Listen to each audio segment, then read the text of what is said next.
ओम शांति।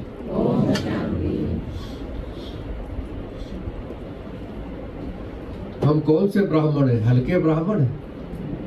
नहीं, हल्का बनना है ना। हल्के होंगे तब तो फरिश्ते बनेंगे।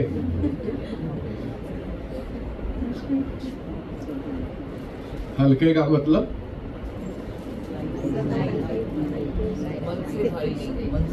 फरिश्ते रूप से हल्का। आज मुरली में सुन रहे थे, आज्ञा प्रमाण चलना है। तो मुझे एक बात याद आई, बहुत पुरानी बात।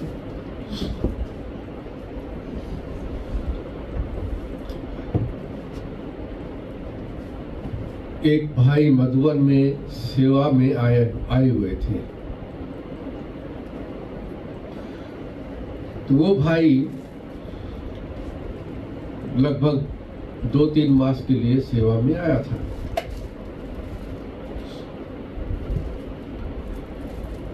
तो उस समय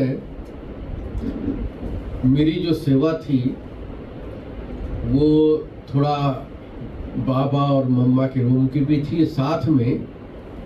तब तक थोड़ा बड़े हो गए थे तो गौशाला की भी जिम्मेवारी मिल गई थी। तो मुझे आज्ञा प्रमाण वाली पॉइंट से याद आया। तो भाई आया जब बाबा के पास, तो बाबा ने उसको पूछा कि गौशाला में तुम काम कर सकोगे? तो बोला हाँ बाबा, कर लूँगा। तो बाबा ने उसको मेरे पास भेज दिया। मेरे से पूछता है भाई क्या सेवा है? तो मैंने कहा ये गायों के लिए जो है मशीन में चारा काटना होता है, तो हाथ वाली मशीन होती है तो उसमें चारा। तो मैंने पूछा आप काट सकेंगे? तो बोला मैं तो अपने घर में भी काटता था, अपने गांव में भी अपने मवेशियों के लिए काटता था, हमारे लिए कोई बड़ी बात नहीं है। तो खैर वो ये सेवा करता था और भी कुछ कार्य कर लेता था। तो जब 3 मास पूरा हुआ तो उसने बाबा को कहा कि बाबा मैं वापस जाना चाहता। तो बाबा ने कहा क्यों जाना चाहते हो बच्चे? यहीं रहो बाबा के घर में और सेवा करो। तो उसने कहा बाबा मेरे ऊपर जो है ना कर्जा है और मेरे पास थोड़ा 1-2 बीघा जमीन है, खेत है मतलब, तो मैं उसमें मेहनत करके कर्जा उतारूंगा। तो बाबा ने कहा बच्चे तुम यहीं रहो, सेवा करो, और बाबा बैठा है, तुम्हारा कर्जा चुकतू हो जाएगा। तो बाबा को तो उन्होंने कुछ नहीं कहा, कुछ पूछा नहीं, लेकिन मेरे पास आ गया और आके कहता है क्या बाबा से अपना कर्जा चुकतू करवाना ठीक रहेगा? मेरा कर्जा है तो मैं स्वयं चुकतू करूंगा ना। तो आप लोग बताइए, हम आपसे प्रश्न पूछ रहे हैं कि बाबा से क्या चुकतू करवाना ठीक रहेगा अपना कर्जा? श्रीमत पे चलते रहो, अपने आप हो जाएगा।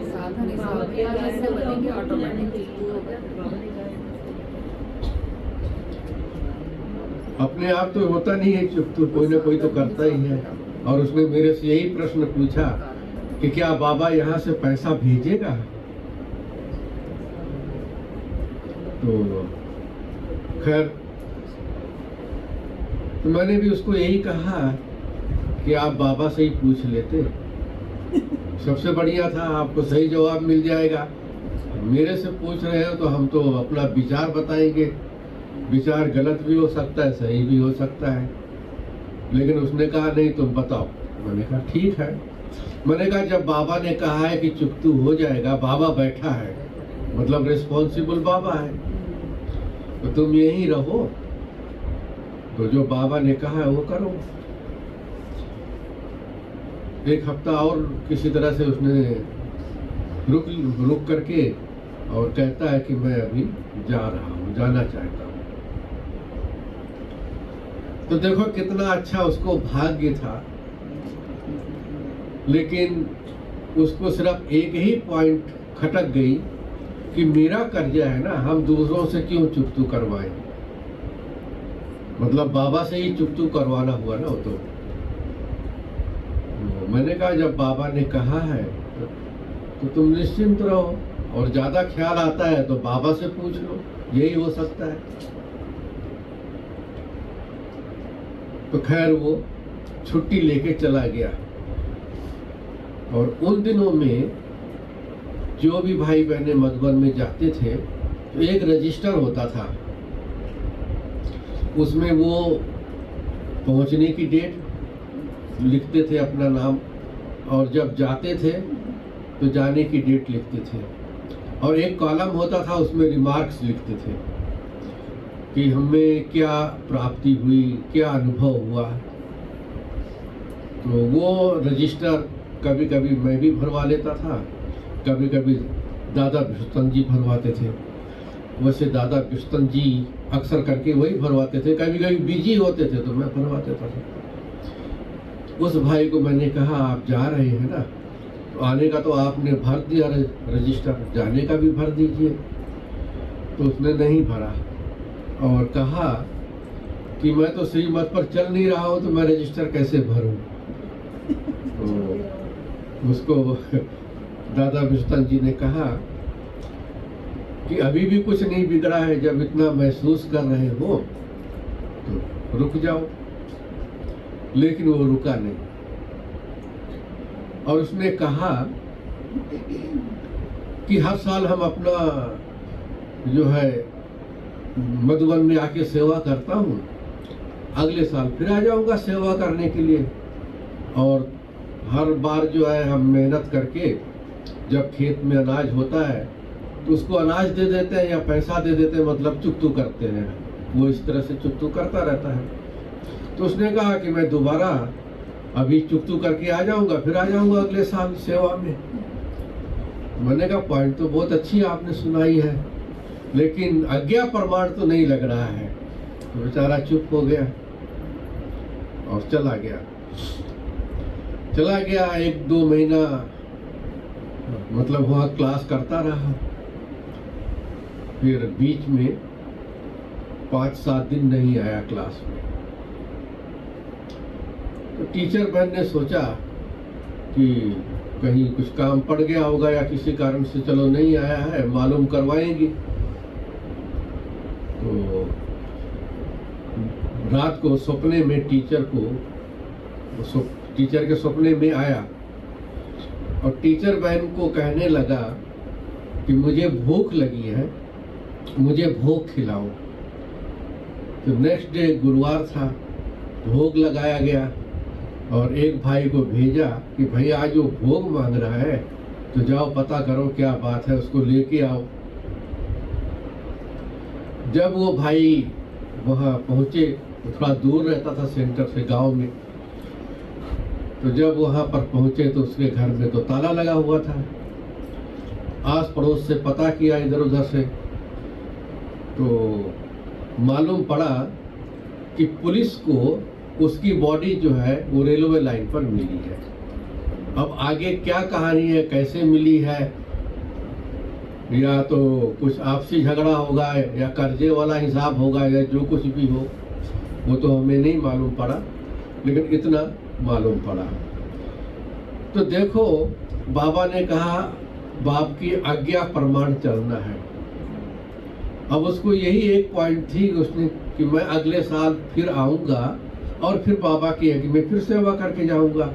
और थोड़ा फिर कर्जा उतार लूंगा। लेकिन बाबा ने क्या कहा, स्वास्थ्य का तो कोई भरोसा नहीं है। और मम्मा क्या कहती थी कि हर समय यही सोचो कि मेरा अंतिम समय है। अंतिम समय चाहे हो या ना हो, लेकिन ये पॉइंट सोच करके हम पुरुषार्थ करेंगे तो आगे बढ़ेंगे। और बाबा भी कहते थे कि कल माना काल पर। तो जब मैं मधुबन में था तो उस समय बाबा की जो चारपाई है वो ढीली हो गई थी। तो वो निवाड़ वाली चारपाई थी, तो उसको जो है महीने 2 महीने में एक बार टाइट करना पड़ता था। तो एक बार एक बच्चे को बाबा ने कहा, बच्चे को मतलब एक भाई को कहा कि ये चारपाई टाइट कर दो। उसको कोई जरूरी काम था उस टाइम, तो उसने कहा बाबा कल कर देंगे। तो बाबा ने कहा बच्चे कल नाम तो काल का होता है। फिर जो है उसी समय चारपाई टाइट हुई और भी 1-2 भाई आ गए। गुजरात से भी कोई 1-2 बहनें थी, वो ग्रुप लेके आई थी 3-4, मतलब 2-3 भाइयों का 2-3 बहनों का। तो उसी समय जो है चारपाई टाइट कर दिया गया। उन्होंने ये सुना कि बाबा ने कहा कि कल नाम जो है वो काल का है, पता नहीं हम कल कर पाए कि नहीं कर पाए, या हो सकता है कोई और कारण बन जाए। तो मामा हमेशा यही कहती थी कि सदैव हाँ जी का हो। यही कहती थी कि हुक्मी जो है वो हुक्म चला रहा है, यानी शिव बाबा जो है वो आज्ञा दे रहे हैं, श्रीमत दे रहे हैं। तो एक छोटी सी श्रीमत देखो, उसको क्या कहा बाबा ने, बच्चे तुम यहीं रहो। लेकिन उसने भले पॉजिटिव सोचा कि मैं अगली बारी आ जाऊंगा, एक हिसाब से अच्छा ही सोचा, लेकिन संपूर्ण पॉजिटिव नहीं सोचा उन्होंने। पूरा मतलब जो श्रीमत कहे वो उस प्रमाण से नहीं सोचा। अगर वो रुक जाता तो उसके लिए बहुत बड़ा गोल्डन क्या डायमंड चांस था। लोग तो तरसते हैं कि हम जाएं, बाबा के पास रहें, मधुबन में रहें, और उसको स्वतः ही चांस मिल रहा था। बाबा कह रहे थे बच्चे रुक जाओ, लेकिन उसने बाबा को तो पहचाना था, तब तो बाबा के पास आया। लेकिन जानना, मानना और करना, इसमें अंतर हो जाता है। जानते तो सभी हैं, मानते भी हैं हाँ शिव बाबा है, और करना प्रैक्टिकल, उसमें जो है अंतर आ जाता है। एक और मिसाल देते हैं कि एक भाई और आया मधुबन में, वो आर्मी में थी और फ्रंट कश्मीर पर भी उनकी जो है पेट्रोलियम चलती थी, और उनका डिपार्टमेंट जो था वो पोस्ट पहुंचाना था, गुप्त संदेश। तो वहाँ पर जो है उनकी ड्यूटी वहाँ हुआ करती थी। वो आए मधुबन में, और मधुबन में आए तो उनको भी बाबा ने मेरे पास भेजा। मैंने कहा भाई हमारे पास तो यही सेवा होती है, लेकिन आर्मी के थे और हट्टे कट्टे थे, तो वो घास मशीन में चारा काटने की सेवा खूब किया उन्होंने। उन्होंने बाबा को कहा बाबा मैं सेवा करना चाहता हूँ, खुद ही कहा, लेकिन मुझे छुट्टी नहीं मिलती है। तो जब भी उनको छुट्टी मिलती थी ना, तो और कहीं नहीं जाते थे, वो मधुबन आ जाते थे, और जो भी सेवाएं उनको मिलती थी वो करते थे। छुट्टी पूरी होती थी फिर चले जाते थे। तो जब बाबा को कहा कि बाबा मैं सेवा करना चाहता हूँ, लेकिन हमें छुट्टी नहीं मिलती है, तो बाबा ने उनको युक्ति बतलाई। बाबा ने कहा बच्चे तुम अपने ऑफिसर को लिख दो कि मैं शांति की खोज में पहाड़ों पर, गुफाओं में तपस्या कर रहा हूं।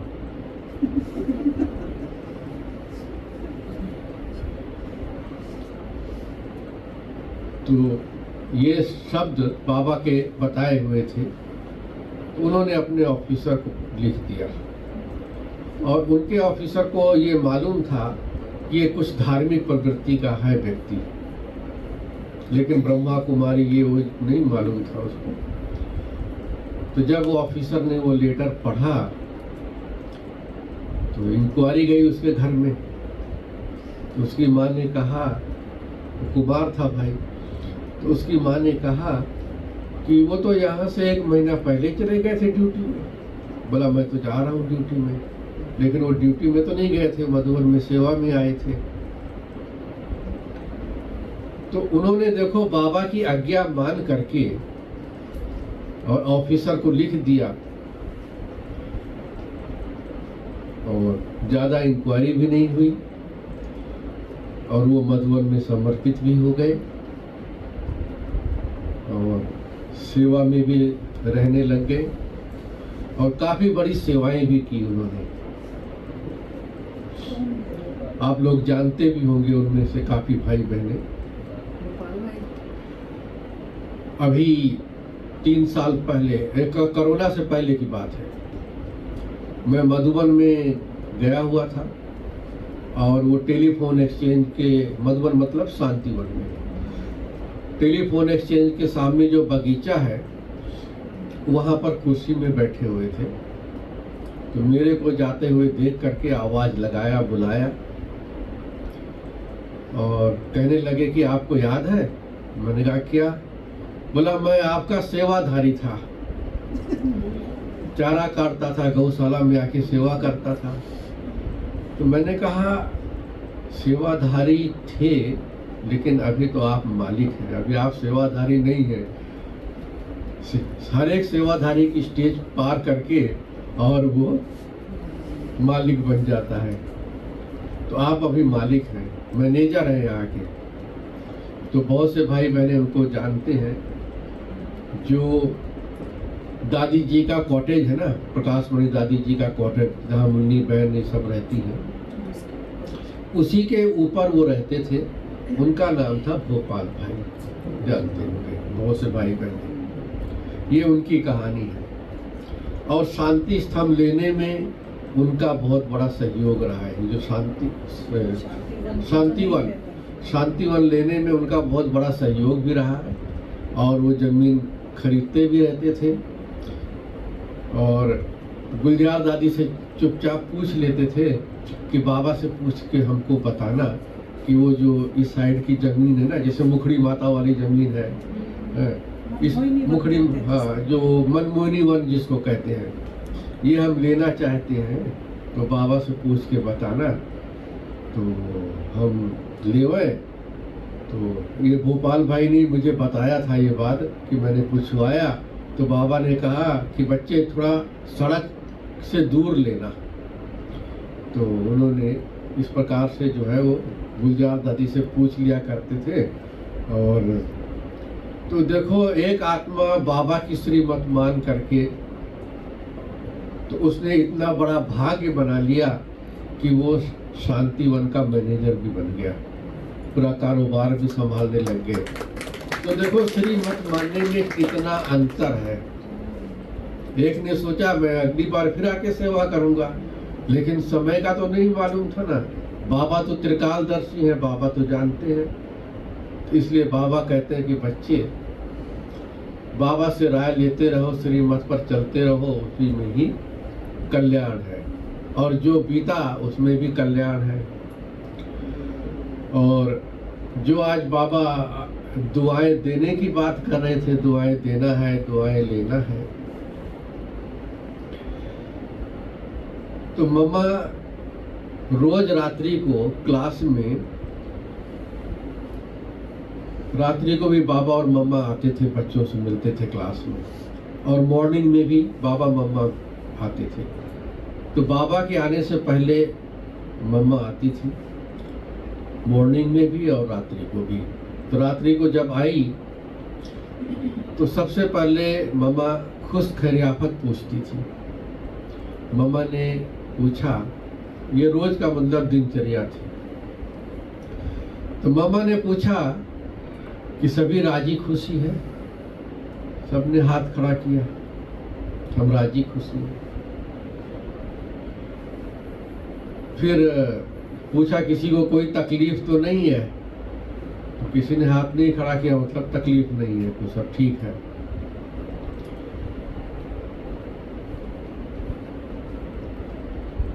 फिर मामा ने पूछा कि किसी ने किसी को दुख तो नहीं दिया? क्योंकि पुरुषार्थ कर रहे हैं, सभी पुरुषार्थी हैं, तो किसी ने किसी को दुख तो नहीं दिया? तो किसी ने हाथ नहीं खड़ा किया। फिर नहीं खड़ा किया मीन्स नहीं दुख दिया। फिर मामा ने इसका रिवर्स पूछा, अच्छा ये बताओ किसी को किसी से दुख मिला? उसमें एक दो ने हाथ खड़ा कर दिया। तो मामा ने कहा जब किसी ने दुख दिया ही नहीं तो दुख मिला कैसे? एक बहन ने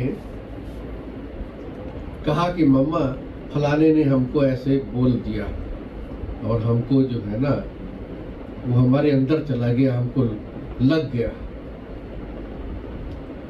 तो मम्मा ने कहा कि अंदर गया कहाँ से?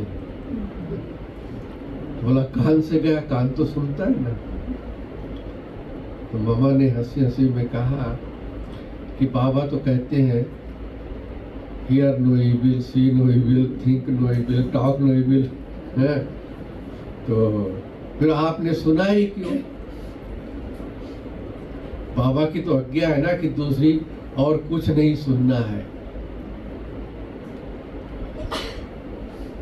तो उन्होंने कहा कि मम्मा हम पुरुषार्थी है ना, अभी तो जब पुरुषार्थी है तो स्वाभाविक है हमको लगेगा तो सही ना। तो क्या आप इस बात से सहमत हैं कि हम पुरुषार्थी हैं तो जरूर थोड़ा बहुत तो लगेगा ही बात है?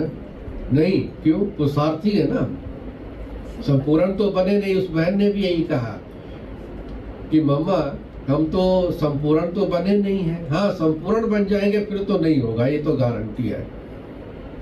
इट मीन्स अभी हम पुरुषार्थी हैं तो जरूर थोड़ा बहुत फीलिंग तो आएगी, या हम उसको कुछ कहेंगे या वो हमें कुछ कहेगा। तो मामा ने बहुत सुंदर बात बतलाई कि आप पुरुषार्थी हैं, ये तो बात सही है, लेकिन पुरुषार्थी का वास्तविक मीनिंग क्या है? अगर आप पुरुषार्थी के वास्तविक मीनिंग में रहेंगे तो फीलिंग नहीं आएगी। तो मामा ने कहा कि पुरुष प्लस अर्थ, पुरुषार्थ। तो पुरुष माने होता है आत्मा। आत्मा के असली अर्थ में जब हम टिक जाएंगे तो उसको कहा जाता है पुरुषार्थ। पुरुषार्थ का मतलब ये नहीं कि हम कच्चे हैं पक्के हैं उसको पुरुषार्थी कह दिया, नहीं। पुरुषार्थ का मतलब यही होता है कि आत्मा के जो गुण हैं, ज्ञान स्वरूप, प्रेम स्वरूप, शांत स्वरूप, सुख स्वरूप, आनंद स्वरूप, ये जो आत्मा के गुण हैं या जो आत्मा की शक्तियां हैं, तो उसके अर्थ में मतलब उसी स्थिति में रहना, उसी स्थिति में टिकना। तो जब हम उस स्थिति में रहेंगे, उसी स्थिति में टिके रहेंगे, तो फिर तो फीलिंग आएगी नहीं। तो ये मम्मा ने उस समय बतलाया उनको और सिखलाया। तो इस तरह से मम्मा जो है हर एक को मिलती थी, बहुत प्यार से सबको सिखलाती थी, बतलाती थी, और पुरुषार्थ में आगे बढ़ने की युक्ति भी बतलाती थी। कई भाई बहने मम्मा से पूछते भी थे, जो वहाँ रहते थे, राय सलाह लेते थे। मम्मा सबसे मिलती थी, राय सलाह देती थी। और जो दूर रहते थे सेंटरों में, वो पत्रों के द्वारा भी मम्मा से राय सलाह लेते थे। तो मम्मा उनको पत्रों के द्वारा भी राय सलाह देती थी। और मम्मा 4 भाषाओं में पत्र लिखती थी।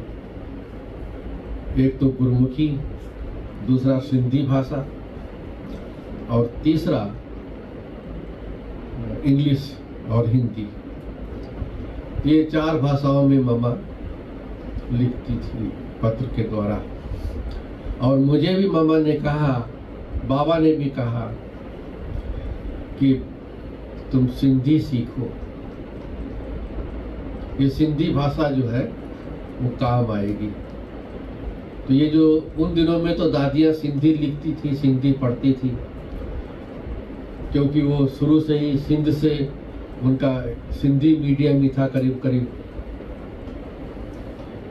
तो ये जो रात्रि को बाबा मुरली चलाते थे, मुरली सुनाते थे, वो बहुत छोटी मुरली होती थी।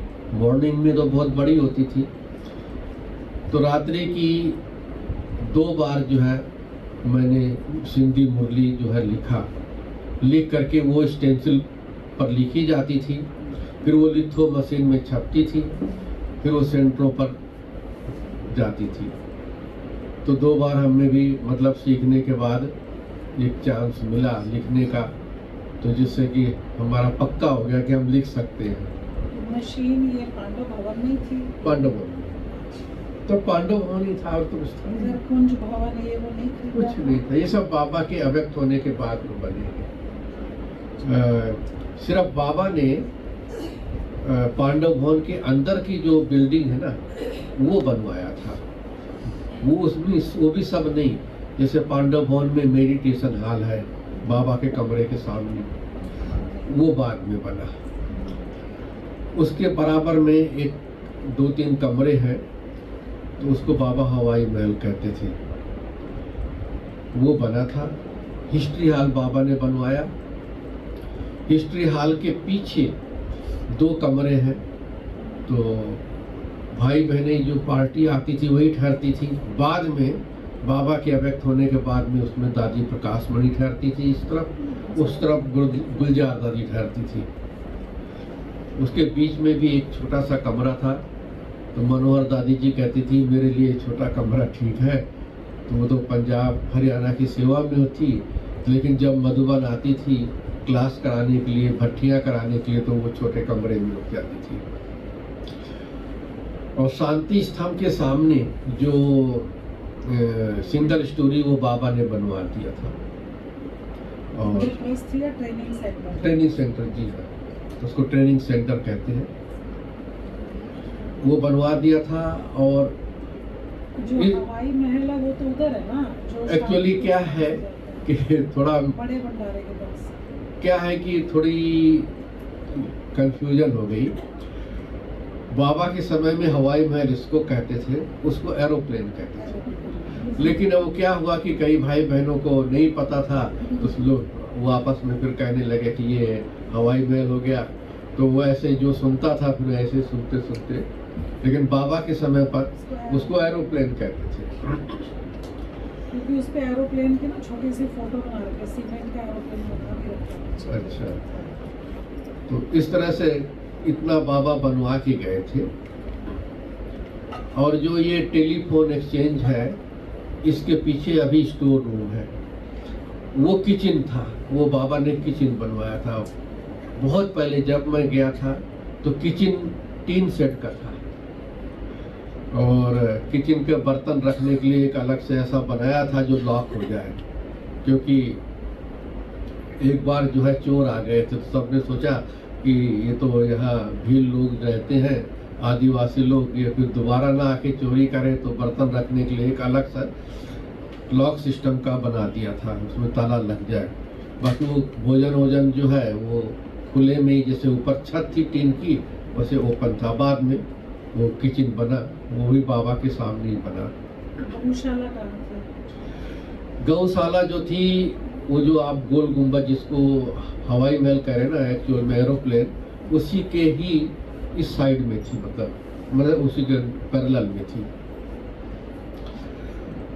तो वो पहाड़ी एरिया से थी। अब तो सीढ़ी उड़ी सब बन गई है बाकायदा चलने को, तो वो ऐसे ढलान थी, पहाड़ था, ढलान थी। इनमें से थोड़े से लोगों ने सुना बिल्कुल शुरू का, जब आप चले ज्ञान में, पिताजी जब चले गए। अच्छा, वो सुना देते हैं। टोटल कितनी गाय थी?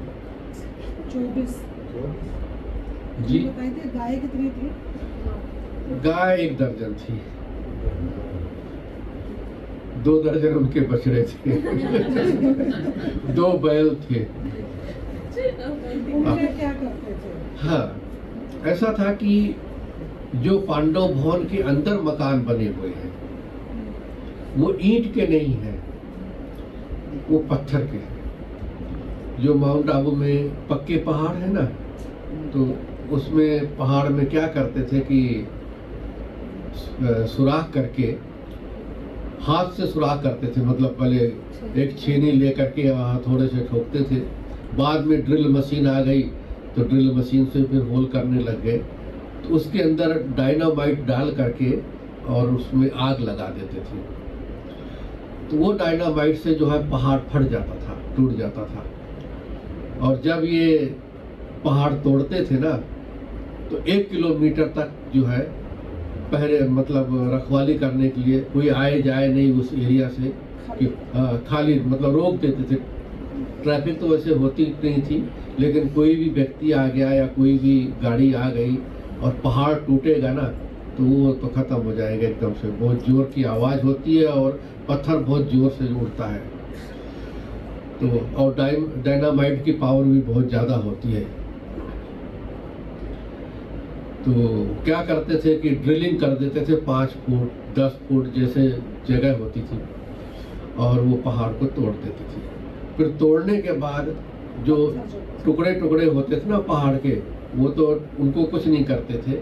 जो बड़े टुकड़े होते थे ना, फिर उसके नीचे आग जलाते थे, और आग जला करके जब वो पत्थर गर्म हो जाता था, तो मजदूर लोग उसको बड़े बड़े हैमर मार करके तोड़ करके इतने इतने टुकड़े कर देते थे, 1-1 फुट के समझो लगभग। तो फिर उस पत्थर की दीवार बनाते थे। तो उस पत्थर को सेट करने के लिए, जैसे यहाँ ईंटों को सेट करने के लिए सीमेंट लगाते हैं ना, तो उसको सीमेंट नहीं लगाना पड़ता था। उसको जो माउंट आबू में बरसात में पहाड़ों से जो रेत बह के आता है ना नालों में, उस रेत को इकट्ठा कर लेते थे।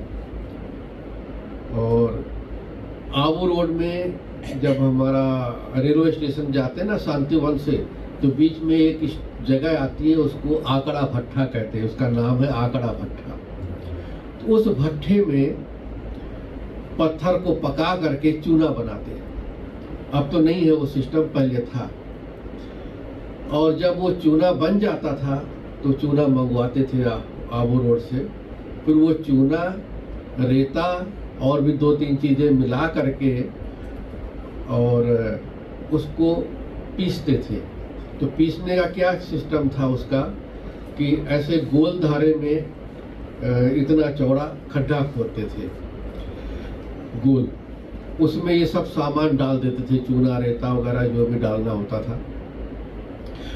और एक इतना बड़ा पत्थर होता था, तो बैल के द्वारा उसको खींचते थे, कोलू की तरह। हाँ, कोलू की तरह समझ लीजिए, कोलू। तो वो हाँ, वो गोल गोल वो 2 बैल जो थे ना, वो ये काम करते थे। तो वो उसको घूमता रहता था, इतना भारी पत्थर, और वो उसको पीस जाता था। तो वो जो है उसमें इतनी ताकत बन जाती थी कि वो सीमेंट का काम करते थे। उससे ये सब मकान बना। बाकी कहीं सीमेंट नहीं लगा हुआ है। जो पांडव भवन के जो मकान है ना, जो भी बने हैं, वो पत्थर के हैं। और पत्थर का मतलब 1-1, 1.5 फुट मोटी दीवार है। पिलर नहीं होंगे उसमें, बस दीवार ही उसका पिलर है। छत जो बनाते थे, छत डालते थे, वो सीमेंट की डालते थे, जैसे सरिया वगैरह जो RCC का छत होती है, तो वो बैल वो काम करते थे, गाय तो दूध देती थी। सभी ब्राह्मण पीते थे। और बछड़े इसीलिए रखे हुए थे वो बैल बना के काम कराते। अब ये तो मालूम नहीं, लेकिन खैर। आपने ना डायरेक्ट बताया था भाई पिताजी को चलते हुए 1.5-2 महीने हो गए थे, पिताजी को ज्ञान कैसे मिला? हाँ, वो बता दें। ऐसा था कि पिताजी की कुछ सरकारी नौकरी थी, उस टाइम वो जिलेदार थे, डिप्टी एसडीओ। तो वो डिस्ट्रिक्ट फैजाबाद में थे, लखनऊ से थोड़ा 2 घंटे की दूरी है लगभग। तो फैजाबाद से वो लखनऊ रोज नहीं, मतलब अक्सर आया करते थे सरकारी काम से। तो लखनऊ में हमारे बड़े भाई, हम 3 भाई हैं, 2 समर्पित हैं और एक परिवार वाला, वो ज्ञान से पहले ही परिवार वाले थे। तो भाई भाभी चाचा चाची ये सभी लखनऊ में रहते थे। ग्रैंडफादर और अपने पिताजी जो है वो गांव में रहते थे। तो अक्सर करके वो लखनऊ आया करते थे सरकारी काम से। तो चाचा जी के पास वो रुकते थे। चाचा जी का अलग मकान था और भाई भाभी का उनका अलग था। तो हम तो भाई भाभी के पास रहते थे। तो वो जब आते थे तो चाचा जी के पास रुकते थे और चाचा जी को ज्ञान सुनाते थे। वो उपनिषद पढ़े हुए थे, आर्य समाजी थे वो पक्के। सुबह 3-3:30 बजे उठ के हवन करते थे। तो इस प्रकार से जो आर्य समाज के नियम है पूरे वो फॉलो करते थे। तो चाचा जी से वो शास्त्र अर्थ करते थे। तो चाचा जी ने कहा कि मैंने सुना है कि यहाँ पर बहनें आई हुई हैं और वो भगवान का ज्ञान देती है। तो हमारे चाचा जी जो है लखनऊ के जीपीओ में पोस्ट मास्टर थे। तो जीपीओ के ही नज़दीक में ही हजरतगंज सेंटर है, अभी भी है वो। तो वहाँ पर शांतामणि दादी जी रहते थे। तो चाचा जी ने वो बोर्ड देखा था, एक बार जा करके सुना था, लेकिन उसके बाद वो नहीं गए। तो जब पिताजी उनके पास आए तो अपनी बातें सुनाने लग गए, आर्य समाज की ये है वो है। तो उन्होंने कहा कि यहाँ बहनें ज्ञान देती हैं और एक बार मैंने सुना है तो थोड़ा सुनना चाहिए। पिताजी ने कहा अच्छा वो ज्ञान देती हैं, तो क्या वो सब शास्त्र वगैरह पढ़ी है, उपनिषद पढ़ी है? तो हमारे पिताजी ने अपने लौकिक घर में ज्ञान से पहले ही एक लाइब्रेरी बनाई हुई थी, वेद शास्त्र की, उपनिषद की, और ये पढ़ते थे। तो उन्होंने सोचा तो बहनें तो पढ़ी लिखी, तो उपनिषद वगैरह तो उन दिनों में कोई ऐसा पढ़ते नहीं थे ज़्यादा। तो उन्होंने सोचा होगा कि मैं जाके शास्त्र अर्थ करूँगा, उनसे पता लगेगा कि वो क्या पढ़ी हैं। तो वो गए तो इसी एम से थे, लेकिन जा करके उन्होंने देखा, शांतामणि दादी ज्ञान सुनाया उनको। तो पहली बात तो ये उनको ये अच्छी लगी कि वो मूर्ति पूजा को तो मानते नहीं है आर्य समाजी लोग। तो उन्होंने जा करके देखा भाई यहाँ तो कोई मूर्ति नहीं है, पर 2 ही चित्र टंगे हुए थे, एक मूर्ति और एक कलम वृक्ष। तो उनको ये अच्छा लगा कि ये चलो इस संस्था में मूर्ति पूजा को नहीं मानती है। ये उनको पहली बात अच्छी लगी। जब वो ज्ञान सुनने के लिए बैठे तो उनको ये अच्छा लगा। और ज्ञान सुनने से पहले मैंने ऐसा सुना था कि वो एक मंदिर के आगे खड़े थे, मंदिर के आगे खड़े थे, शिव बाबा की मंदिर था छोटा सा, और उसको देख रहे थे काफ़ी। तो एक बहन ने मुझे बताया था, जो इलाहाबाद में मनोरमा बहन है, उसने हमको बताया कि वो आपके पिताजी वहाँ कर खड़े थे तो उनको आवाज़ आई कि तुम जो है जिस चीज़ को खोज रहे हो ना, तो वो मैं आ गया। तो उनको जैसे कि थोड़ा वो स्ट्राइक किया कि भाई जो मैं खोज रहा हूँ, मुझे आवाज़ आई है कि मैं आ गया हूँ, तो ये यही जगह है। तो फिर उन्होंने ज्ञान लिया, कोर्स किया तो उनको बहुत अच्छा लग गया। फिर बहुत अच्छा लगा तो उन्होंने अपनी छुट्टियां और बढ़ा करके जो है ना वहीं चाचा जी के पास रहने लग गए और क्लास करने लग गए। अभी 1-1.5 महीने ही हुआ था उनको क्लास करते हुए, तो मम्मा आई थी वहाँ। उस समय आई नहीं थी, आने वाली थी।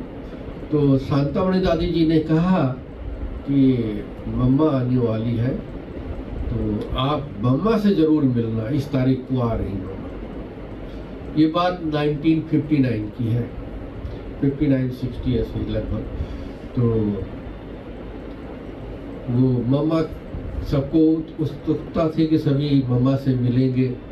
तो वो बैठे क्लास में और मम्मा की मुरली चली, मम्मा ने क्लास कराया और क्लास के बीच में ही मम्मा ने पूछ लिया कि कौन सेवा में समर्पित होना चाहते हैं, कौन सेवा में निकलना चाहते हैं। तो पिताजी को तो पहले से आदत थी ज्ञान सुनाने की। जब वो नया बाबा का ज्ञान मिला तो वो भी सुनाने लग गए थे और चाचा जी से आगे निकल गए। वो चाचा जी को भी सुनाने लग गए, सबको सुनाने लग गए। हमारे सबसे बड़े भाई, उनको भी सुनाने लग गए। तो अभी नए नए थे और उनको नया जोश था सुनाने का, ज्ञान का। तो जो मम्मा ने पूछा तो उन्होंने हाथ खड़ा कर दिया कि मैं सेवा में निकलूंगा। तो मम्मा ने क्लास के बाद उनको बुलाया और पूछा, आपके परिवार में कौन कौन है, आप जो है बंधन मुक्त हैं, कौन कौन है। जब मम्मा ने पूछा तो मैं उस समय 7-8 वर्ष का था। हमारे से बड़े भाई 12 वर्ष के होंगे उस समय। तो मम्मा ने जब ये सारी बातें सुनी तो मम्मा ने कहा, आप कैसे समर्पित होंगे, आपके ऊपर तो परिवार की जिम्मेवारी है। तो बोला, फिर मामा ने उनकी लगन को देखते हुए मामा ने कहा, ठीक है, आप समर्पित घर बार छोड़ के नहीं होना है, लेकिन घर में रहते हुए समर्पित भाव से आप सेवा केंद्र खोल दो अपने घर में। और मम्मा ने उनको 3 महीने की पुरानी मुरली दे दी। आजकल तो मुरलियाँ एडवांस में आ जाती ना, पहले ऐसा नहीं होता था। पहले बाबा मुरली चलाते थे, फिर वो छपती थी, फिर वो सेंटरों पर जाती थी। तो उसमें तो एक हफ्ते 10-10 दिन बाद मुरली पहुंचती थी। तो मामा ने उनको 3 महीने की पुरानी मुरलियाँ दे दिया और बताया कि जैसे यहाँ शांतामणि दादी जी क्लास कराती हैं, भोग लगाती हैं, तो सारा मामा ने उनको सिखा दिया, बता दिया, ऐसे भोग लगाना है, ऐसे क्लास कराना है, रोज सुबह शाम निष्ठा करनी है। तो अभी हम योग बोलते हैं ना, योग शब्द, उस समय योग शब्द कम बोलते थे, निष्ठा शब्द बोलते थे। तो निष्ठा माने योग करना है। तो उन्होंने घर में अपना सेवा इसी तरह से कर दिया और सरकारी सर्विस छोड़ दिया उन्होंने, वो इसी में ही लग गए। फिर भी गवर्नमेंट ने उनको छोड़ा नहीं, बोला आप अपने गांव में पढ़े लिखे हैं, आप ये स्कूल है यहाँ गांव का, वहाँ रोज जाके 2 घंटा पढ़ाया करो। फिर वो भी छोड़ दिया उन्होंने, बोला नहीं मैं वो भी नहीं करूँगा। फिर बाबा की सेवा में वो लग गए। तो फिर भी गवर्नमेंट ने नहीं छोड़ा। एक स्कीम निकली थी कि अपने घर में ही पोस्ट ऑफिस खोल सकते हैं और गवर्नमेंट जो है उनको एक हेल्पर दे देगी, कहीं भी चिट्ठी बांटनी है तो वो चिट्ठी बांट के आएगा। तो पिताजी ने कहा चलो ये घर में बैठे बैठे हम यही कर लेंगे, इसी बहाने लोग आएंगे हमारे पास पोस्ट ऑफिस के बहाने। तो उन्होंने घर में पोस्ट ऑफिस खुलवा लिया अपने, और उनको एक व्यक्ति मिल गया गवर्नमेंट की तरफ से। कोई भी डाक आती थी वो जाके बांट आता था, लिखा पढ़ी का काम हमारे पिताजी कर लेते थे। और उसमें ज़्यादा गांव में उन दिनों में कोई इतना काम होता नहीं था, 1-2 घंटे का काम होता था, वो फ्री हो जाते थे। वो भी करते रहते थे और ज्ञान भी सुनाते रहते थे। तो ये हुआ कि मामा ने उनको त्रिमूर्ति झाड़ का चित्र भी दे दिया। बोला जो कोई आए उनको सुनाना। अब वो 3 महीने की मुरली तो पूरी हो गई, पढ़ लिया सबने। तो मम्मा ने जो उनको मुरली दिया था ना लिफाफे में, उसमें ना पीछे माउंट आबू का एड्रेस था, पांडव भवन माउंट आबू का। तो पांडव भवन नहीं नाम, तब पांडव भवन नाम नहीं था, Brahma Kumari Pokhran House Mount Abu, Pokhran House नाम था। तो ये जो पांडव भवन है ये पोखरण राजा का बिल्डिंग थी, बंगला था। पोखरण शब्द तो मशहूर हो गया है, परमाणु बम की टेस्टिंग भी हो गई, एटम बम की वहाँ पर। तो उस राजा की बिल्डिंग थी, उसको पहले बाबा ने किराए पर लिया था, बाद में खरीद लिया उसको।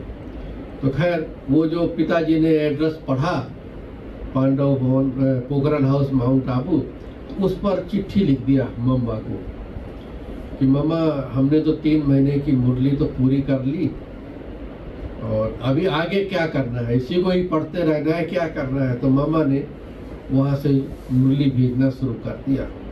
इस तरह से मुरली यहाँ आती रही, वो पढ़ते रहे, सबको सुनाते रहते थे।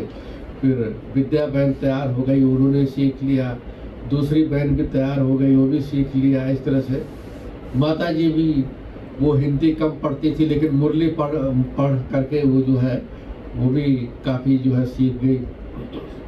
तो कभी माता जी, हमारी लौकिक माता जी भी सुनाने लग जाती थी मुरली। तो ऐसे ही क्लास चलती रहती थी।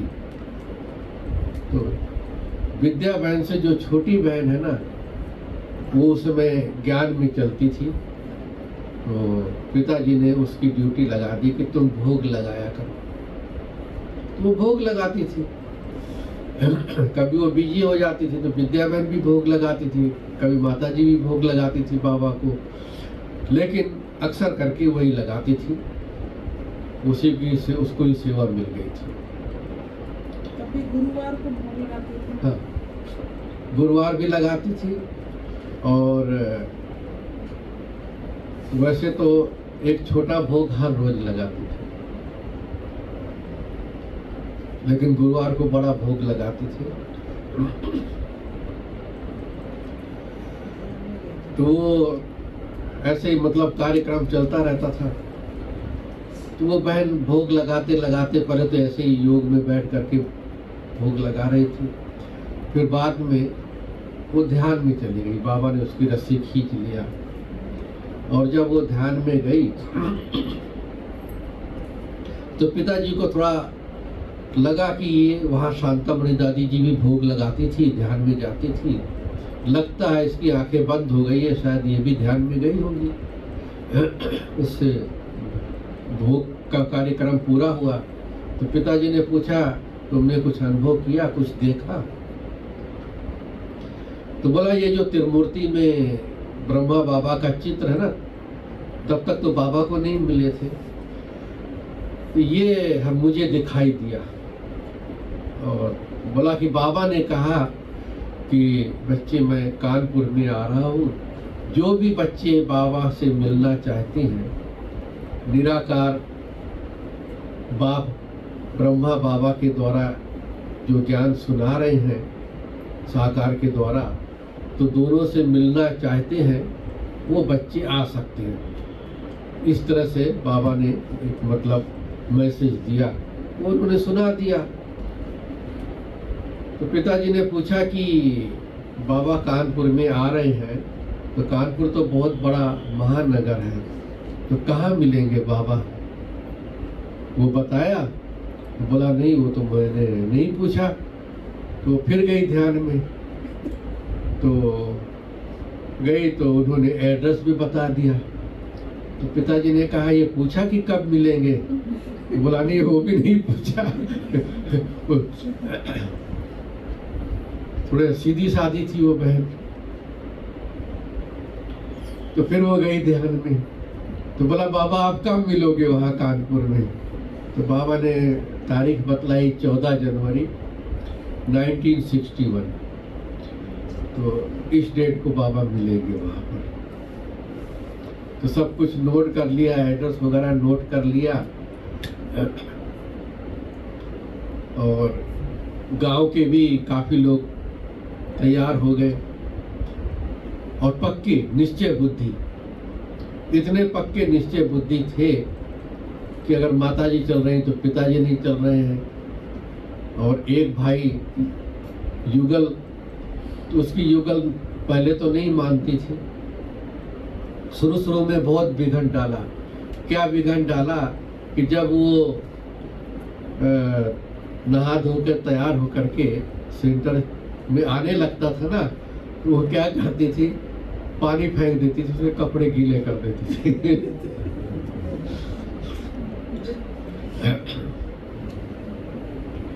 तो गीले कपड़े में आ जाता था, फिर चलो सूख जाएगा, कोई बात नहीं।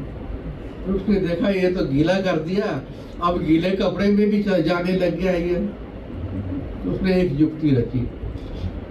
गांव में तो सबके घर में मवेशी होते हैं ना, तो उसने क्या किया, गोबर को घोल करके गोबर को पहले से तैयार रख दिया।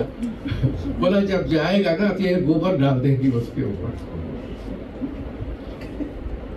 वो गोबर वाला कपड़ा पहन के फिर आ गया। उसने क्या युक्ति रची थी कि हमारे ही घर में उसने 2 ड्रेस रख दिया था, तो वो आ जाता था और हमारे ही कुएं पर नहा लेता था और नहा के ड्रेस बदल के फिर बैठ जाता था योग में, क्लास में। तो उसने देखा ये तो फिर भी नहीं मान रहा है।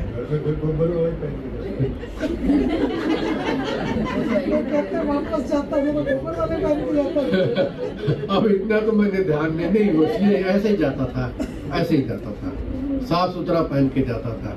तो समझ गई कि अभी हमारा बस नहीं चलने वाला है। तो ऐसे ऐसे भी बंधन जो है डालने वाले निकल गए। वो तो क्या नहाने का टाइम जो है धो लेता था। मेरे को याद आया, उस आपने जब पूछा तब तो अचानक नहीं याद आया, लेकिन याद आ गया। तो जब वो नहाता था ना तो उसको धो लेता था कुएं पर ही, हमारे ही कुएं पर नहा लेता था वो। तो उन्होंने देखा ये तो फिर भी नहीं मान रहा है। तो काफ़ी टाइम के बाद, कुछ साल के बाद जो है, फिर वो धीरे धीरे समझने लगे। फिर बंधन डालना तो बंद कर दिया। फिर वो सेवा करने लग गई। ज्ञान सुनने नहीं आती थी, लेकिन सेवा करती थी। वो वहाँ गांव में तो हर एक के खेत होते हैं ना, खेत में सब्जी वगैरह बोते हैं, तो सब्जी भेजने लग गई। फिर ये सेवा करने लग गई। मतलब धीरे धीरे समझ आ गई, पहले तो नहीं मानती थी। तो ऐसे ऐसे विघन भी जो है वो परीक्षा तो लेते ही हैं। सारे निश्चय बुद्धि इकट्ठे हो गए। हाँ, तो उस समय जब बाबा को मिलने के लिए जा रहे थे, तब तक तो वो बहन नहीं मानती थी, बाद में समझने लग गई। तब तक तो विघन था। तो वो भाई जिसकी बात मैं आपको सुना रहा था कि पानी डाल देती थी, तो उसने जब बाबा को मिलने का टाइम मतलब जाना हुआ ना, तो उस भाई ने सोचा कि अगर मैं 2-4 कपड़े लेके जाऊंगा तो बैग देख लेगी कि बैग लेके जा रहा है, तो इसको डाउट लग जाएगा। तो उस भाई ने क्या युक्ति किया, ठंडी का दिन तो था ही था, तो उसने क्या किया, 2-2 पैजामे पहन लिए, 2-2 कुर्ते पहन लिए। बोला 2 दिन की ड्रेस तो हो जाएगी हमारी। इस तरह से उसने 2-3 ड्रेस पहन लिए।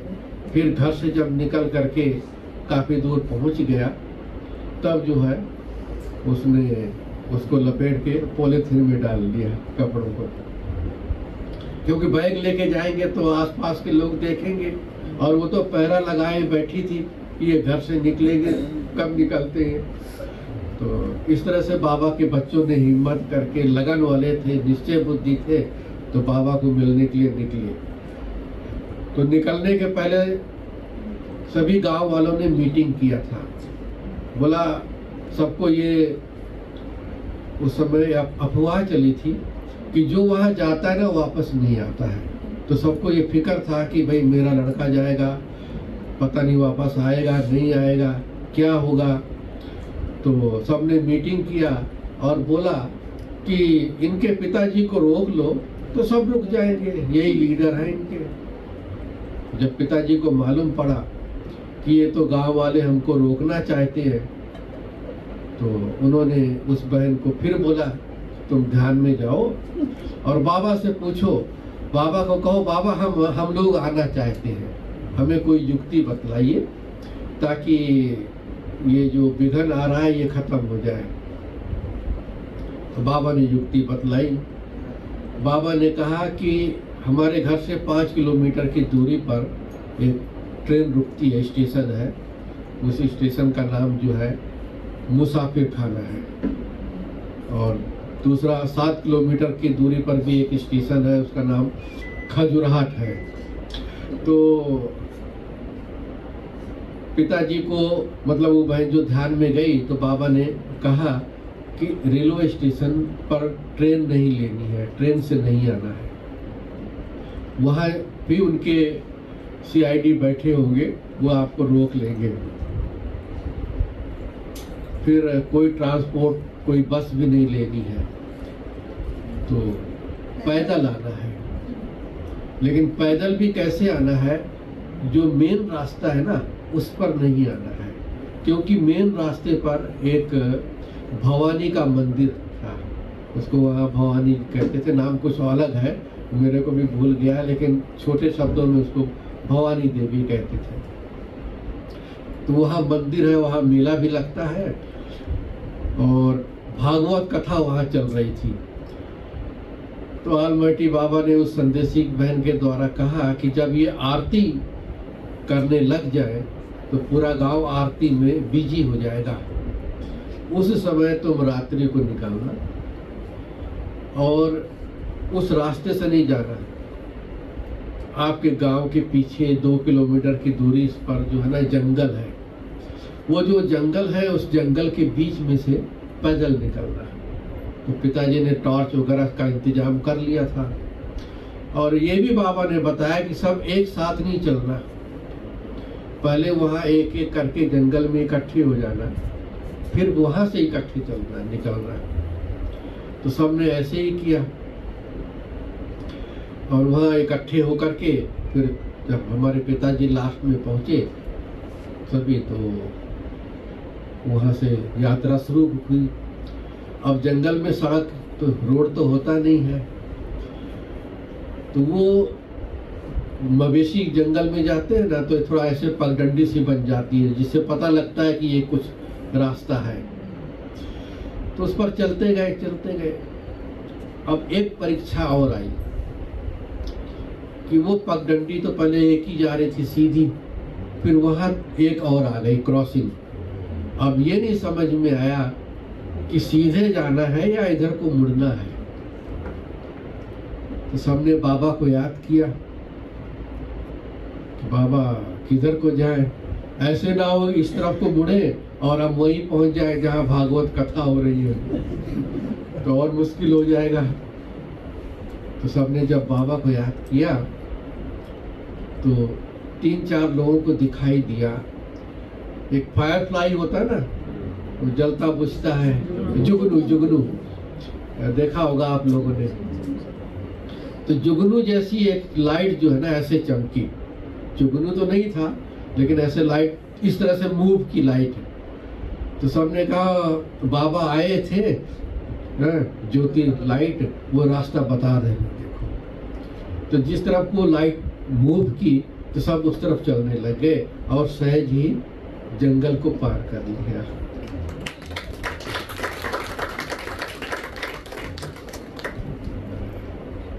तो जब जंगल पार हो गया तो देखो गांव आए कई, वो गांव भी पार हो गया। तो कृष्ण का सुनाते हैं ना कि द्वारपाल सो गए थे, दरवाजा खुल गया, किसी को मालूम नहीं पड़ा।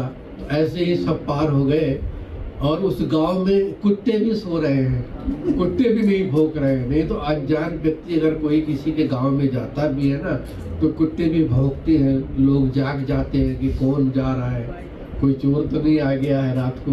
वो कुत्ते भी सो गए तो सब सो रहे हैं। तो ऐसी मदद बाबा की मिली। फिर वो गांव काफी पूरा हो गया आगे, तो एक छोटा सा बड़ा गांव आता है। वहाँ पर हमारे बुआ जी का घर था। तो सब लोग वहाँ पर सुबह 3 बजे जो है नहा धो के तैयार हो करके और खाना पीना बना करके फिर कानपुर के लिए निकल गए। बाबा को पास पहुँच गए, बाबा से भी मिले, लेकिन उस मिलने में भी एक परीक्षा आ गई, क्योंकि कोई टीचर बहन तो थी नहीं साथ में, और शांतामणि दादी से उतना ही कनेक्शन था जितना कि बस मम्मा के बाद जो है वहाँ से कोई कनेक्शन नहीं रहा। मम्मा से डायरेक्ट कनेक्शन था, बस वही मुरली भेजते थे और पत्र जो है पिताजी लिखते थे। तो पत्र भी बाद में लिखना शुरू हुआ बाबा को मिलने के बाद, तो पहले मम्मा से कनेक्शन था बस, तो कोई टीचर बहन नहीं थी। तो वहाँ जब पहुँचे तो कोई पहचानता ही नहीं था। तो सबने पूछा, भाई कहाँ से आए हो, कैसे आए हो? किसने बताया यहाँ पर बाबा आए हैं? बाबा ऐसे नहीं मिलते हैं, आप लोग वापस चले जाओ। बड़ी लंबी कहानी हुई। तो पिताजी ने कहा कि ठीक है, बाबा को हमारा मैसेज दे दीजिए, और अगर बाबा कहेंगे कि मैं नहीं मिलूँगा तो मैं वापस चला जाऊँगा, हमें कोई फीलिंग नहीं है। और वो मैसेज भी कोई देने को बाबा तक कौन जाएगा, कोई जाता ही नहीं था। और जो वहाँ पहरे पर बहनें थी, वो छोटी बहनें थी, उनकी हिम्मत ही नहीं पड़ती थी, बस वो सिर्फ रोकने का काम अच्छा कर लेती थी।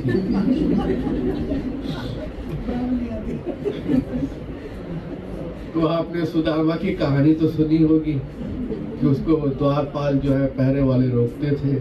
ये बिल्कुल ठीक वैसे ही घटना घटी है। पूरा दिन बीत गया, दिन में सभी लंच कर रहे थे तो लंच मिल गया, लंच कर लिया। तो फिर भी किसी ने आके कहा कि बाबा नहीं मिलते हैं, आप लोग चले जाओ। रात को भी ऐसे बोल दिया, शाम के टाइम, रात्रि को 9 बज गए, तब भी देखा ये तो बैठे हैं।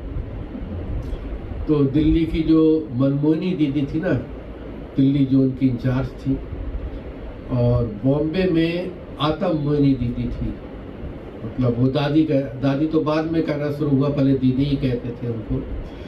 तो आतम मोहिनी दादी और ये दीदी वो गई बाबा के पास में, बड़ी दीदी। और आपको एक चीज़ और बताता हूँ कि आजकल तो हर एक सेंटर में बड़ी दीदी जी होती है। उन दिनों में ऑल इंडिया में केवल एक ही बड़ी दीदी होती थी, मनमोहिनी दीदी। अगर आपने बड़ी दीदी शब्द कह दिया तो वो उनके लिए संबोधित होगा, तो बाकी सब दीदी होती थी, तो बड़ी दीदी एक ही होती थी। तो बड़ी दीदी गई बाबा के पास और बाबा को कहने लगी कि बाबा, गांव से एक पार्टी आई है, वो कहती बाबा ने हमको बुलाया है। तो बाबा ने जैसे ही इतना सुना तो बाबा ने कहा, बच्चे मैं तो उनका बहुत देर से इंतजार कर रहा हूँ, वो कहाँ है, उनको बुलाओ। तो बड़ी दीदी तो धीरे धीरे चल के जब तक बाहर आए उनको बताने के लिए, मैसेज देने के लिए, तो बाबा ने देखा कोई आया नहीं, तो बाबा खुद खड़े हो गए और बाहर चले आए। बाहर आकर के सभी को रिसीव किया, हमारे पिताजी को गले लगाया और रिसीव करके सबको अंदर लेके गए।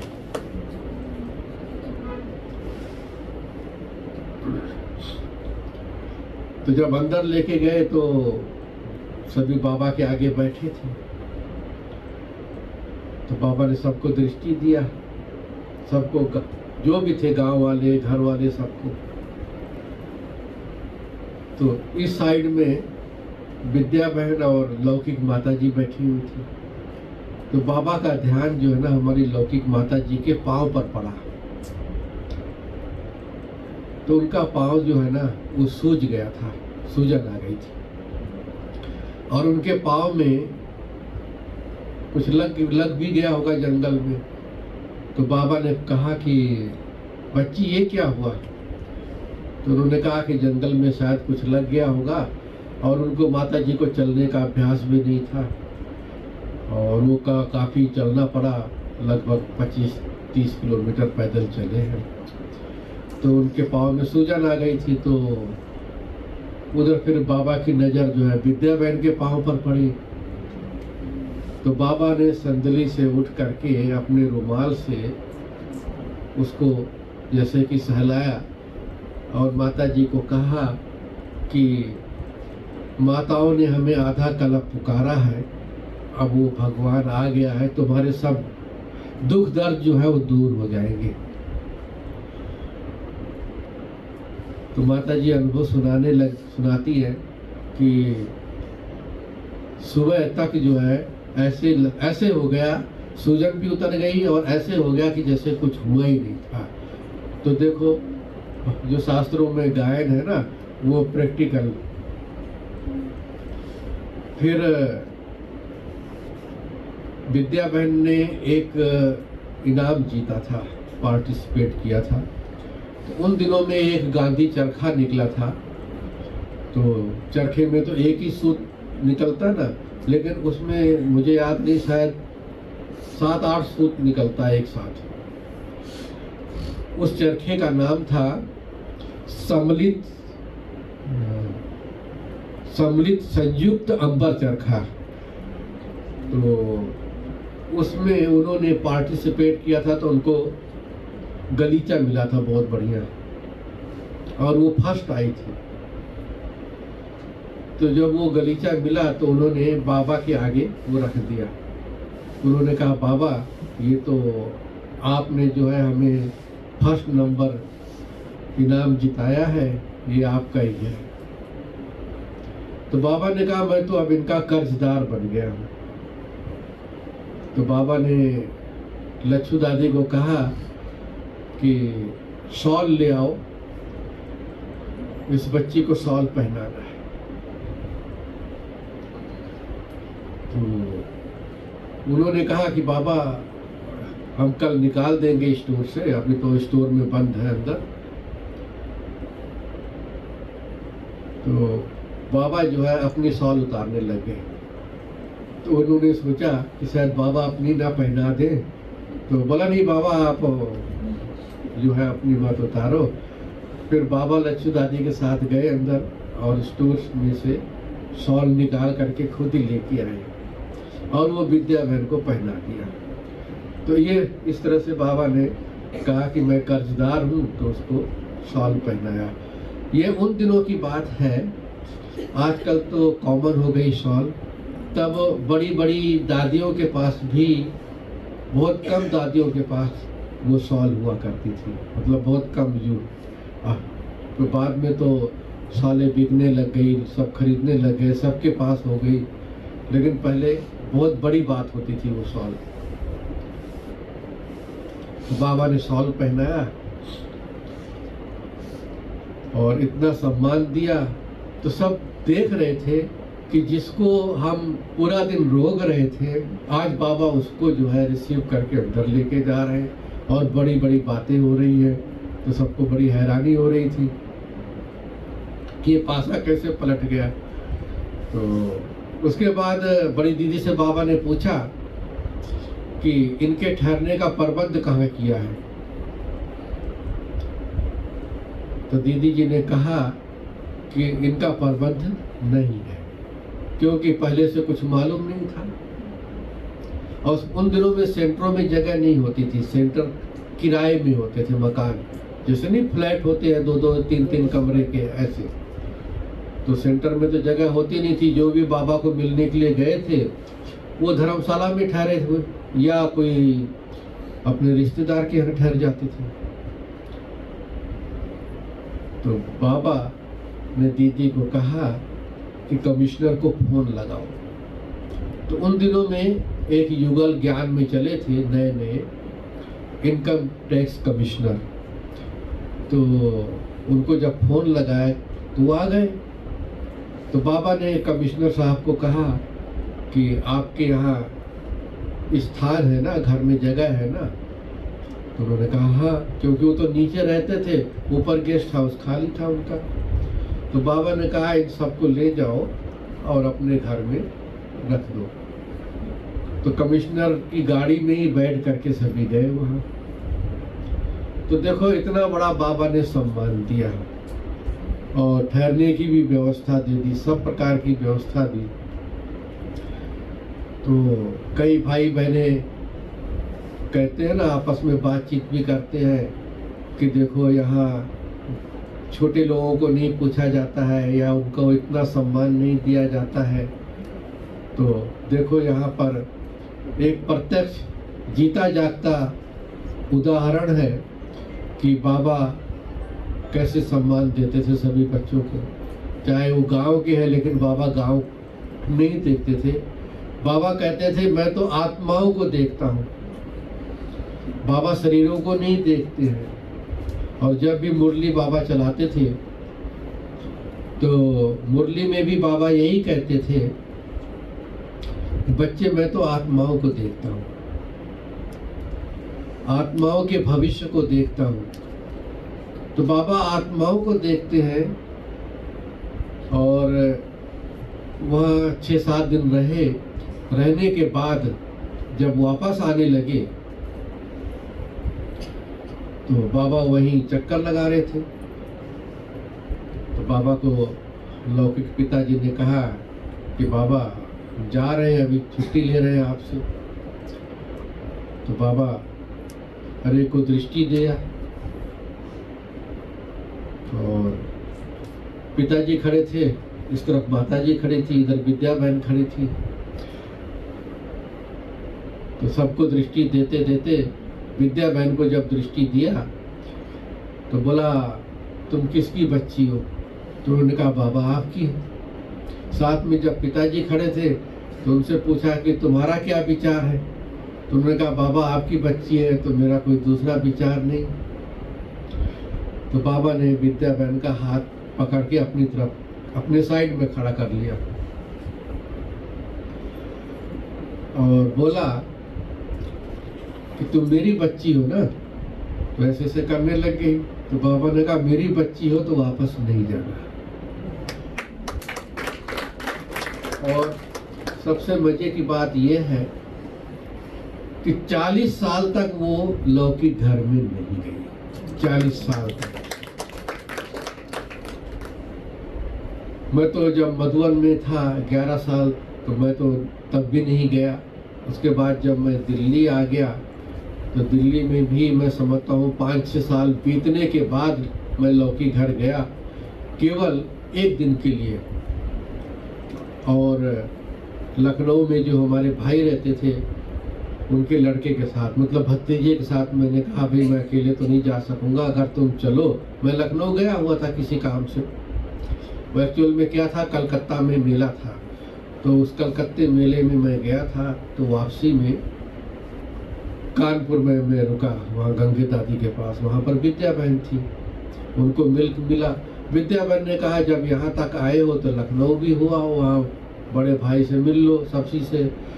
करीब करीब 15-16 साल हो गए हैं, लौकिक घर तुम भी नहीं गए हो, तो पास में ही है। तो मैं बड़े भाई को मिलने के लिए लखनऊ गया। उन्होंने कहा कि आगे 2 घंटे का रास्ता है, गांव में भी होके आ जाओ, पिताजी को भी मिल लो। तो मैंने कहा चलो हो आता हूँ। तो मैं भतीजे के साथ जब घर पहुँचा तो पिताजी जो है, दिन में पहुँचा करीब 9-10 बजे। तो पिताजी जो है वहाँ घर के बाहर नीम का पेड़ है, पेड़ के नीचे खटिया डाल के लेटे हुए थे। तो उन्होंने देखा, मैंने कुछ बोले नहीं। और जो हमारा भतीजा था उसने ओम शांति किया, उसको ओम शांति कर लिया, मैंने भी कर लिया। तो चुपचाप लेटे रहे। 3-4 घंटा बीत गया। तो मैंने उनसे पूछा कि आप हमको पहचानते हैं? तो बोला हाँ पहचानता हूँ। मैंने कहा मैं कौन हूँ? बोला वो जो आए हैं ना प्रकाश, मतलब भतीजा, उनके तुम दोस्त हो। क्योंकि पहले भी वो 2-3 बार वहाँ गांव में गया था किसी न किसी दोस्त को लेके, तो उन्होंने समझ लिया कि ये उनका दोस्त है। बोला तुम उनके दोस्त हो।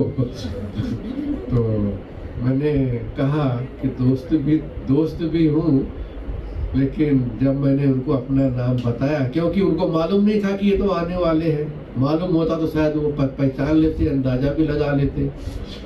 तो जब मैंने उनको अपना नाम बताया तो वो तो लेटे हुए थे, वो चौंक करके एकदम खड़े होके बैठ गए, खड़े हो गए। तो फिर कर पहचान लिया बताने के बाद। इसी तरह से केवल वो एक दिन के लिए, एक दिन भी पूरा नहीं, शाम को फिर हम वापस निकल आए। तो इस तरह से, और पिताजी ने जब शरीर छोड़ा तो मैं दिल्ली में था, मेरे पास तो खबर नहीं आई। माउंट आबू में फ़ोन गया, क्योंकि घर में तो, गांव में फ़ोन होता ही नहीं था उन दिनों में। एक पीसीओ होता था गांव में, जिसको भी कहीं फ़ोन करना होता था ना तो पब्लिक बूथ पर जाता था और वहाँ से फ़ोन करता था। और उन दिनों का जो फ़ोन होता था ना, वो डायल सिस्टम नहीं होता था। उसको आप उठाओगे तो जो बड़ा पीसीओ है ना, वो उसके यहाँ घंटी बजेगी, तो वो पूछेगा नंबर प्लीज़, तो उसको हम नंबर बताएंगे तो वो नंबर मिलाएगा और वो कनेक्ट करेगा। इस प्रकार से फ़ोन होता था। तो माउंट आबू में जो है जमुना प्रसाद भाई को खबर पड़ गई कि पिताजी तो अव्यक्त हो गए हैं, और उन्होंने मुझे फ़ोन किया। तो मैंने कहा मुझे तो नहीं मालूम है। तो खैर मैंने विद्या बहन को फ़ोन किया कि आप चलना है क्या, क्योंकि मैं तो पहले वो आया हूँ और आपको कहा भी था कानपुर में कि मैं चल रहा हूँ तो चलो। तो आपने मना कर दिया कि बोला बाबा ने कहा है नहीं जाना है। तो बोला मैं तो नहीं जाऊंगी। मैंने कहा अभी तो पिताजी अव्यक्त हो गए, गुजर गए हैं, तो लास्ट चांस है, अगर आपने चलना हो तो देख लो, मैं तो जा रहा हूँ।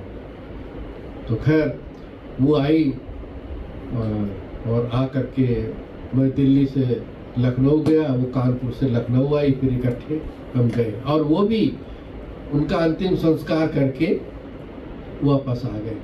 और गंगे दादी का भी फ़ोन आ गया था कि पीसीओ में कि भाई आपने तुरंत जल्दी निकलना है वहाँ से। तो उनका कार्यक्रम पूरा करके और हम लोग निकल आए। तो वो 40 साल के बाद लौकी घर गई। नहीं अभी और सुना ना ये तो सारे ऐसे